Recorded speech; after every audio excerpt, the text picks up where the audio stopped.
Kondisi politik Israel saat ini sangat dipengaruhi oleh konflik yang sedang berlangsung di Gaza, terutama setelah serangan Hamas pada tanggal 7 Oktober tahun 2023.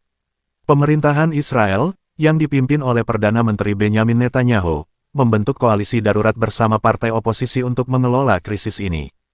Netanyahu membentuk kabinet perang dengan memasukkan tokoh-tokoh dari Partai National Unity, seperti mantan Menteri Pertahanan Benny Gantz.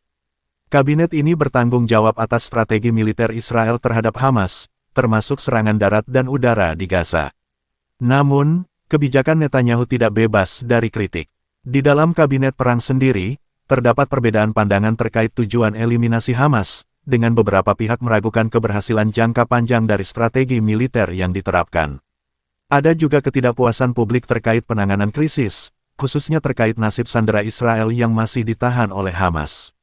Dalam jajak pendapat, meskipun mayoritas rakyat Israel mendukung operasi militer, sekitar 56% merasa bahwa pemerintah belum cukup berupaya membebaskan sandera. Di tengah konflik ini, ketegangan dengan kelompok-kelompok lain seperti Hezbollah di Lebanon dan dukungan Iran terhadap kelompok-kelompok perlawanan di wilayah tersebut menambah kompleksitas situasi. Serangan balasan antara Israel dan Hezbollah terus meningkat, terutama setelah terbunuhnya pemimpin Hezbollah, Hassan Nasrallah, yang membuat Iran dan sekutunya mengancam aksi balasan lebih besar. Konflik ini memiliki potensi untuk meluas, dengan negara-negara seperti Iran yang terlibat secara langsung maupun melalui kelompok proksi seperti Hamas dan Hezbollah. Keterlibatan internasional juga meningkat, dengan AS dan negara-negara Eropa menyerukan penghentian permusuhan, sementara militer AS di kawasan memperkuat postur defensifnya untuk mencegah eskalasi lebih lanjut. Serangan dari Lebanon, Yaman, Irak, dan Hamas di Gaza telah memperburuk situasi politik di Israel, menciptakan tantangan yang signifikan bagi pemerintah yang sudah tertekan oleh konflik.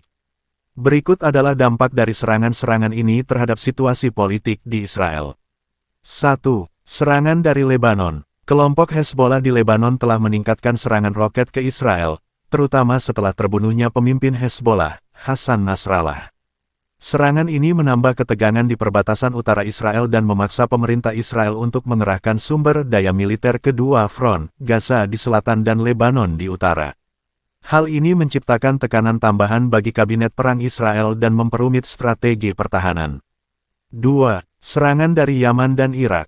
Milisi yang didukung Iran di Yaman dan Irak juga telah meluncurkan serangan rudal dan drone ke wilayah Israel. Serangan ini, meskipun tidak seintensif dari Lebanon dan Gaza, menambah dimensi regional yang lebih luas terhadap konflik ini. Pemerintah Israel telah meningkatkan kewaspadaan terhadap kemungkinan serangan lebih lanjut dari negara-negara yang bersekutu dengan Iran. Ini meningkatkan ketegangan di dalam kabinet perang dan menambah beban politik bagi Perdana Menteri Netanyahu, yang harus memastikan pertahanan Israel terhadap ancaman dari berbagai arah. 3. Serangan dari Hamas di Gaza. Hamas terus meluncurkan serangan roket yang signifikan ke Israel dari Gaza, dan ini merupakan sumber utama konflik yang sedang berlangsung. Serangan ini memicu operasi militer besar-besaran Israel ke Gaza, yang dipimpin oleh Netanyahu.